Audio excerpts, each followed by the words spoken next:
अस्सलामुअलैकुम नाज़रीन, SS news सां गॾु मां आहियां हिरा अब्बासी। सभ खां पहिरियां हलूं था हेडलाइंस जी तरफ़। पीटीआई चेयरमैन इमरान खान ईंदड़ हफ़्ते असेंबली तोड़ण जो अहम ऐलान कंदो।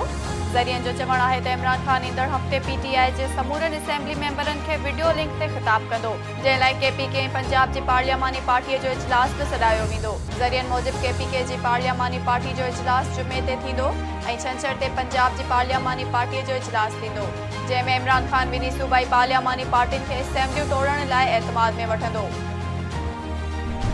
मुस्लिम लीग नून जे अॻवान अता तारड़ चयो आहे त पीपी ऐं नून लीग फ़ैसिलो कयो आहे त हर ऑप्शन इस्तेमालु कंदे असेंबली बचाईंदासीं। पीपी जे वफ़द पंजाब असेंबली बचाइण जो मिशन खणी अपोज़िशन लीडर हमज़ा शहबाज़ सां मुलाक़ात कई।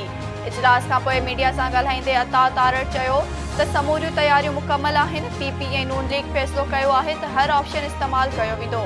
पको कयो आहे त असेंबली खे टुटण खां बचाईंदासीं। हैदराबाद सखर मोटरवे मटियारी सेक्शन जे फंडनि में 2 अरब रुपयनि खां वधीक जी करप्शन जी जांच जारी आहे। वफ़ाक़ी जांच ऑफिसर जे ज़रियनि मूजिबि एंटी करप्शन टीम गुज़िरियल ॾींहुं असिस्टेंट कमिश्नर सईदाबाद मंसूर अब्बासीअ जे सरकारी घर ते छापो हणी 42 करोड़ रुपया हथ कया हुआ। ज़रियनि जो चवणु आहे त जांच कई पई वञे त अॻु में 3 भेरा असिस्टेंट कमिश्नर सईदाबाद जे घर जी तलाशी वठण बावजूदि रक़म न मिली हुई। हाणे ओचितो डिप्टी कमिश्नर जी निशानदहीअ ते 42 करोड़ रुपया कीअं हथ कया विया। पाकिस्तान में IMF जे नुमाइंदे ईस्टर पेरिस जो चवणु आहे त पाकिस्तान में इंसानी हक़नि जी बहाली वारनि पॉलिसियुनि समेत टारगेटेड सब्सिडी ॾियण ते ॻाल्हियूं थियूं आहिनि।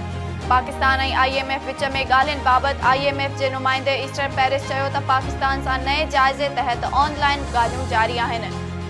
नाज़रीन, ही हुयूं हिन वक़्त ताईं जूं हेडलाइंस। वधीक तफ़सीली ख़बरूं ॾिसंदा असांजे YouTube चैनल ते। असांजे YouTube चैनल खे लाइक ऐं सब्सक्राइब करणु न विसारींदा।